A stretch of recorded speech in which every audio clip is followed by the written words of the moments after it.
Alright, France, your turn. What do you got for a low-cost long-haul airline? Today, we're taking a ride on France's small, no-frill, low-cost long-haul airline French Bee. With a fleet of only 6 Airbus A350s, they operate out of Paris-Orly Airport to mostly North America, with the addition of a couple French territories, Reunion and Tahiti.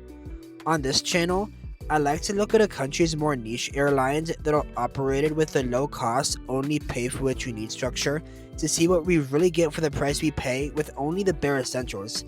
So, the plan today is to take them on one of their longest available flights from their home in Paris all the way over to San Francisco.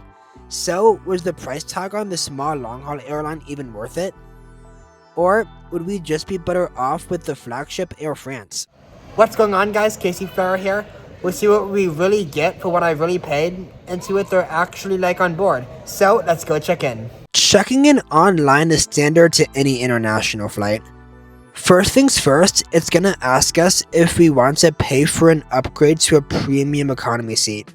We're not gonna cheat through this though. The fun way to do this is the hard way. After confirming that we don't have anything bad, we'll confirm that I'm the one traveling and our baggage. I'll also take a minute to put all my passport and personal information in. You guys don't need to see that, so we'll just jump straight to a few security questions. But then after that, the boarding pass is touchdown. What I actually paid for this ticket was actually relatively steep for what it was. On top of the standard base fare, which only guarantees you a seat on the flight, I paid for a confirmed window seat in economy and 2 meals, all totaling to about 553 USD, which comes pretty close to what Air France would have in some cases. So, this is going to be interesting to see if it's worth taking these guys over Air France with what we'll get today. Foxtrot Hotel Romeo Echo November will be the 5-year-old A350 for the hike to the city by the bay tonight, and she was delivered brand new in August of 2020. I made the hike back to seat 39A. We got a width of 16 inches, yikes, a pitch of 32, 1 point on my seat to the same point of the seat in front of me, and a recline of 3. Alright, welcome aboard the French Bee A350 over to San Fran. First impressions on the seat so far. Yeah, honestly, this is kind of bare minimum, but at the same time, it still has everything that a first service flag carrier would have in terms of amenities. But yeah, the width is mediocre. The legroom is god-awful. About 29 inches down there, so bare minimal, almost nothing. But we do have an IFE and in-seat power. So we got a universal outlet down there that is on and working, and we'll see what we get on the IFE once we get airborne. And it also looked like we had Wi-Fi as well, as it was printed on when we entered the aircraft. We do have Wi-Fi, so I'll check that out once we get airborne along with the IFE. But yeah, we're just finishing up all boarding and closing up, and we'll be pushing back out of here. Miss Frédéric Lagardère. With me today in the cockpit is Wilfried and Luke. Margot, our cabin crew leader, and all the cabin crew members are very pleased to welcome you on board this Airbus 350 from French Bee Airline, bound to San Francisco first, then Tahiti on the second leg. Started within a few minutes. Flight time is 10 hours 45 minutes.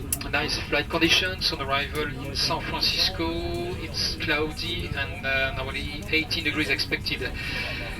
For those who continue towards Tahiti, there will be a change of crew members in San Francisco, and they will give you further information for the second leg. Thank you for attention and have a nice flight.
We are airborne out of Paris and on our way over to San Fran. I went ahead and connected to the Wi-Fi network that was promised on the side of the plane when we came in. So I just went into my Wi-Fi settings and selected the on-air network, which is pretty much just French B's branding for Wi-Fi.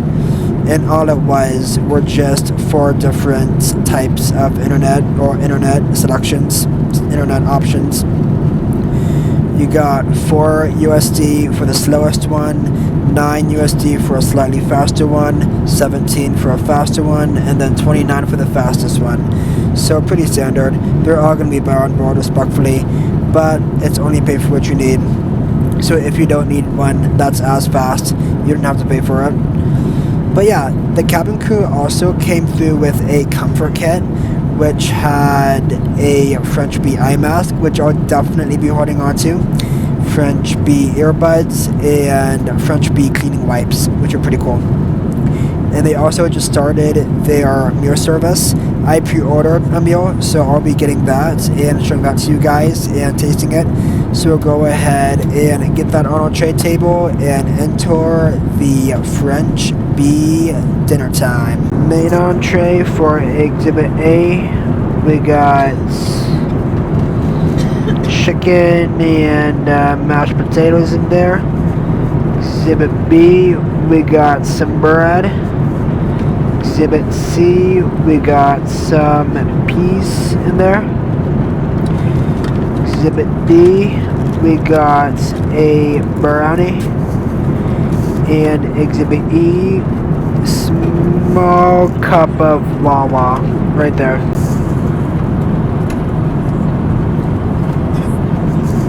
Alright, got our wooden spoon here with the chicken and put the French Bee dinner to the taste test.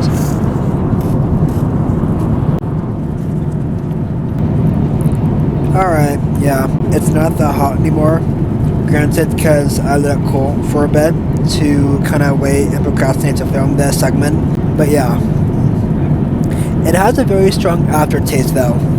I don't hate it. It has a very strong, not spicy aftertaste, but like sweet aftertaste, if that makes sense. You can kind of call it like a lighter spicy, but yeah, it has a nice aftertaste. I like it. Not bad for economy airline food, but yeah, definitely gets the job done for the 10.5 hour flight.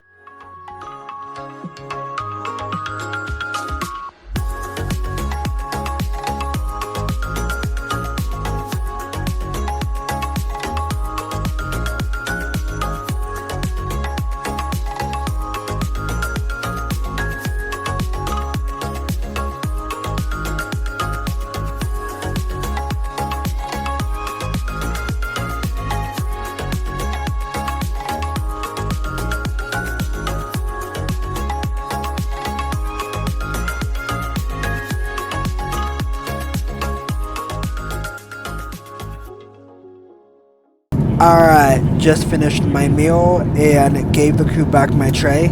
They're now coming through with a dedicated beverage service. It's all bar on board, respectfully, but that's okay. There's also a duty-free magazine in the seat back pocket, so you can get that out and flip through that if that's your thing. But I came across this one page that sparked my interest. Not only is there a model French Bee A350 on there, but there's also a French Bee LAX Medele in there, like a keychain in there. That's limited edition too, so that's kind of cool. I'm extremely tempted to ask the crew if that's available and get it for myself. Because if you remember, when I covered Zip Air, I got the same thing from their onboard shop, and that's still on my backpack, and that's really, really cool. So I might just ask the crew if they have it on this flight. But yeah, we're gonna go ahead and see what's on that IFE and see what French Bee has to entertain us for the 11-hour flight. And we know what the Wi-Fi is. We can scan that QR code to get connected. Back to our menu, check out movies. Alright, it's an okay selection. Definitely enough to satisfy an 11-hour flight. For movies, you got all the essentials in here. Can go into TV series here. Oh, that's not a lot. That is not a lot. Okay. Yeah, I take that back about having good selection on here. Okay. Music. Okay. Decent amount. I never go into this channel anyway, so there is that. If that's your thing, music's in here. Go into the duty free, the menu I just showed you guys. That was the one that was in there, and that was the one that wasn't. So yeah, scroll through that. Maybe we'll come across the page with the AvGeek swag. I don't know. But back here, cafe. So here's everything from that buy on board card. So drinks, chips, snacks for €5, €10. More drinks, sandwich, more drinks, and some more drinks, more chips, a croissant, a baguette, noodles. Yeah. More sandwiches, more noodles for €8 and €6. Yeah. Yeah, you get the idea. There you go. Yeah. Alright. We got dining. Alright, so same menu here. Okay. Oh wow, okay, so that's for the Caribbean, the sister airline to French Bee, kinda. But yeah, you got a whole menu for them both in here. Okay, yeah, that's kinda cool. So we don't have a physical menu in the seat back pocket, but we have this whole digital one here. Yeah, okay. Dang. Alright, so that's the cafe menu we got for this flight. And we have that whole dining thing there for in-flight meals. Alright, what do we got for video games? Alright, decent amount. A lot better than nothing. And external cameras. Signature A350 feature. Tail view. Is this really not gonna work? Oh, that's... Oh, that's diabolical.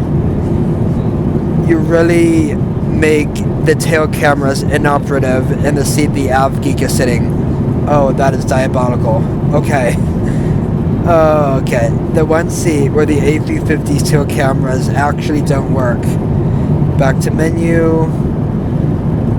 Focus, please. Thank you.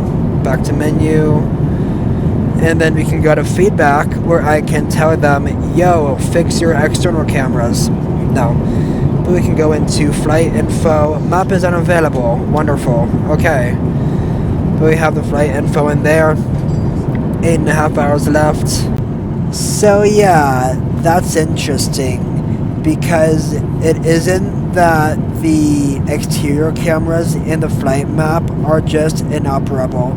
I'm looking around and I've seen them working like a charm on other people's IFE. So that's just me with bad luck and none of mine work. So that's fun. And also the selection could be a little bit or two. The movies were okay, but the TV were so bad. The selection on there for the TV shows were so bad. But that's another story. We have the Wi-Fi for a reason. But the good news is the cabin crew are coming through with the duty-free service. So I'm going to ask about that LAX keychain and pop the question and see if they got it.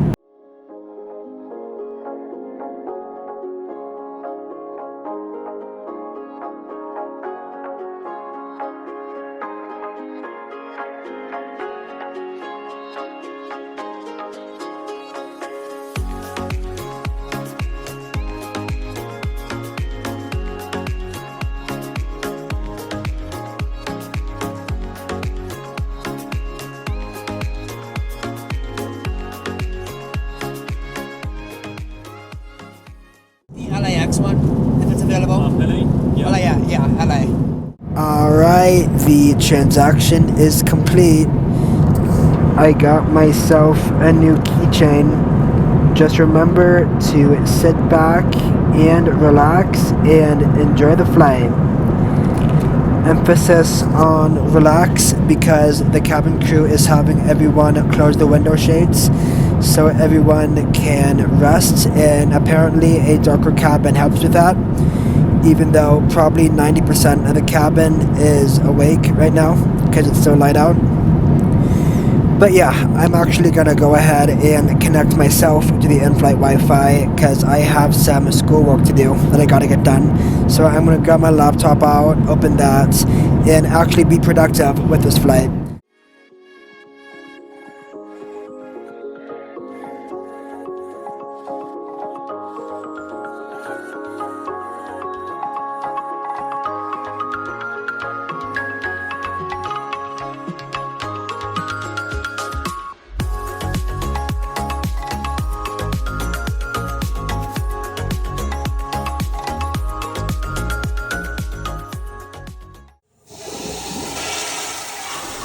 Our quickly review on the French B A350. Got this very fancy mirror here with these lights there on the side. Pretty clean right there. With the sink with a nice little granite top. Hot and cold, it does sink things. Soapy soap, napkins, tissues. Handles got a little wear and tear on them, but that's okay. And the toilet. Floor's a little messy, could use some vacuuming, but it is what it is. Quite a few people have been in here. But yeah, pretty nice and clean. Smooth bathroom overall we got here on French B.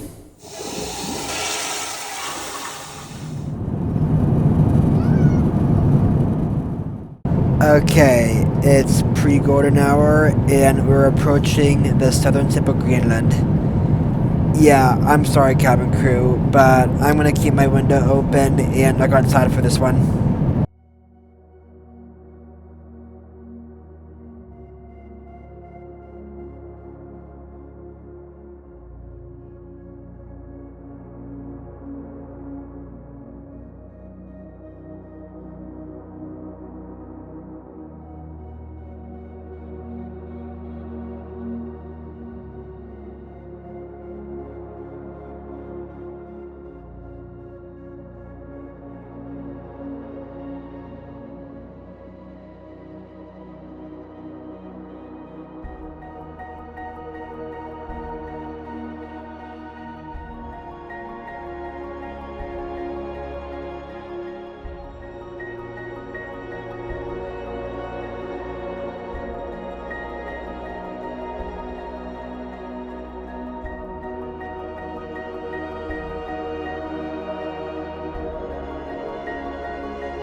We are just making our way over northern Canada. I'm having a little bit of issues with the Wi-Fi being spotty. Just in the beginning, it disconnected me at one point, so I had to reconnect by paying for the same plan all over again. So I pretty much just paid for the same internet plan twice there, which isn't ideal. But I think that was my fault because I think I accidentally deleted the tab I was making it run, so I had to pay for the same plan again. So yeah, other than that, no issues, and I've been having no issues with the internet ever since, and it's been running pretty smooth. But other than that, the seat, it's growing on me. The legroom, it's growing on me down there. I'm being able to stretch pretty well. The recline's pretty good. Just the one issue I still have with the seat is the width, because I'm rubbing shoulders with my neighbor right now. And the width is less than the standard. The width here isn't good. The width here is less than what I've seen anywhere else. It's like 16 or 17, which is less than the standard. 16 or 17 inches, which is less than the standard. So yeah, the legroom grew on me, the recline's good, so I'm actually having a pretty easy time actually relaxing, and I've actually have taken a few power naps in the seat, which is helping quite a bit. So yeah, the seat's growing on me, and we're in smooth air and just relaxing, looking outside, enjoying the views of the pre-golden hour as we chase the sun westbound.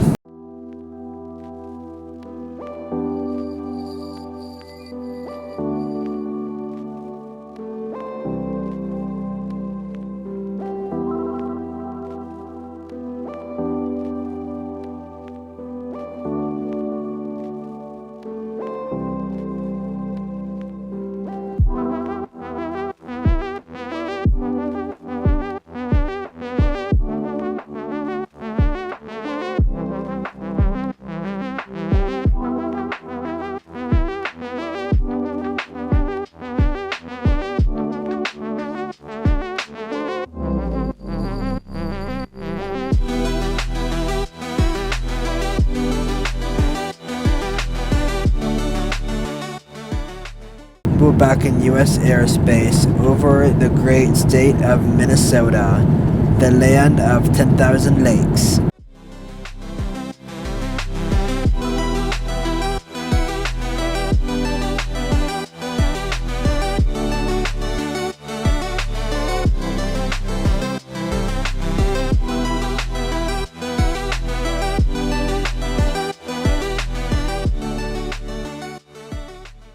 And there you go. After chasing the sun westbound for almost 10 hours and getting a 10-hour long sundown, it's finally dark out and we're starting our descent down into San Francisco. The crew did another quick snack and beverage run pre-arrival. I actually pre-ordered something, but I forgot I pre-ordered something until they're done, so that's a transaction I gotta dispute on my end now.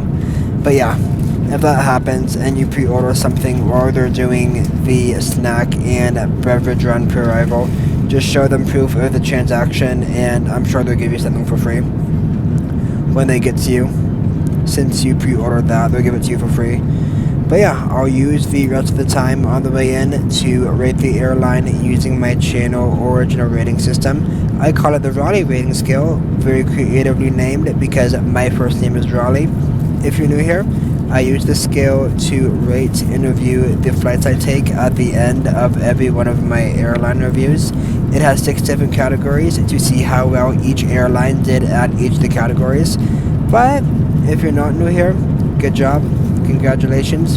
You made it this far. What'd you think of French B?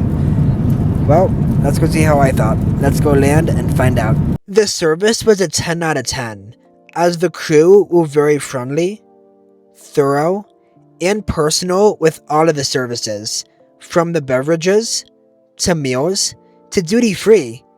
The comfort kit can also be added on for a $12 to $18 fee, and they handed that out after takeoff to make the flight a little more, well, comfortable.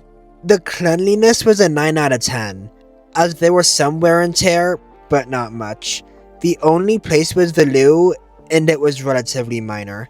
I couldn't find any dirty spots apart from what was in the lav, but nothing a quick vacuum can't fix. The cabin also looked and felt a little aged for it being only 5 years old. The seats also looked aged with their color patterns and layout, but weren't actually dirty anywhere. The Wi-Fi was an 8 out of 10, as it was buy on board, but there are multiple options available to only pay for what you need. From only needing it to send a few texts for 4 USD, to doom scrolling TikTok for 10 hours for 29 USD. The different plans were able to accommodate almost everything. I ended up having really no issues with it in the end. The portal it uses to run is just a little wonky. The food was a 9 out of 10, as everything was buy on board, suggested by the low-cost carrier no-frills structure. There were a good amount of drinks, and a better amount of snacks to choose from in all sizes. For the actual meals, there is a whole other menu dedicated to the bigger meals that are served in the economy and premium economy cabins. Those two menus do show that they exist, but I'm not sure what their availability would be in reality in the ordering situation with those menus. At dinner, the main entree tasted okay, with a slightly spicy aftertaste, but overall, it tasted pretty good and got the job done for what it was. The entertainment was a 7 out of 10, as the IFE is definitely present and mostly functional. The exterior cameras and flight map both being inoperative on mine was a massive letdown. So, if you're looking forward to having those iconic A350 exterior cameras, you better not rely on them working. The movie selection was fine, it was just the TV selection that was slacking. The in-seat power was only USB-A and a universal outlet. It would have been nice to also have USB-C, but just having A in the outlet were fine if you're prepared. That power also isn't guaranteed to work, so don't rely on it, and same goes for the Wi-Fi. All of those plans are nice to have, but if it actually ends up not working out, then that's a refund request added to your chore list. The seat was an 8 out of 10, as the dimensions were pretty standard to what a forced service flag carrier's economy seat would be. The legroom grew on me, but that 32 inches of seat pitch is pretty normal. No issues with the cushioning and thickness, but that width was the only issue. The aircraft's regular economy cabin was in a 3-4-3 configuration, so the seats were more narrow to fit that extra middle seat in. As mentioned, it had all the amenities we would get with a forced service carrier's economy seat, which was the IFE and in-seat power. So the overall rating for the airline is going to be an 8.5 out of 10.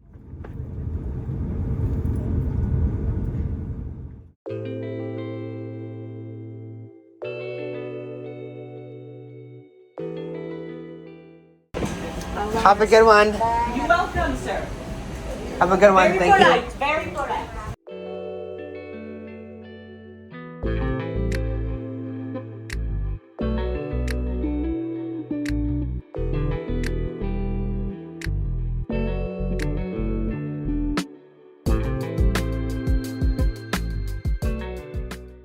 Alright, and that is us down in San Francisco. My new designated ending locations for any of my transoceanic trips now, apparently. But yeah, do I think that we'd be better off taking French Bee over Air France? In my honest opinion, no. Don't get me wrong, I think French Bee did really well tonight.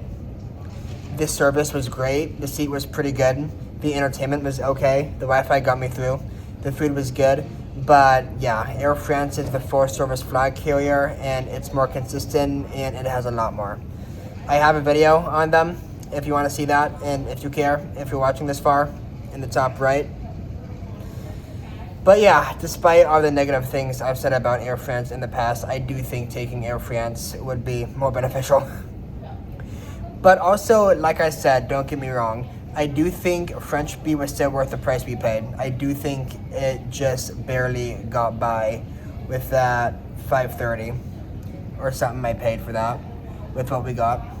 But yeah, I'd like to thank you guys very much for watching, and I look forward to bringing you guys on the next adventure. Bye for now. How you doing? 把驾驶舱的帘儿关一下。驾驶舱的帘儿。 I survived. I'm here. So, if I survived, they did good. What's going on, guys? Casey Flower here. Oh my god, what am I getting myself into this time?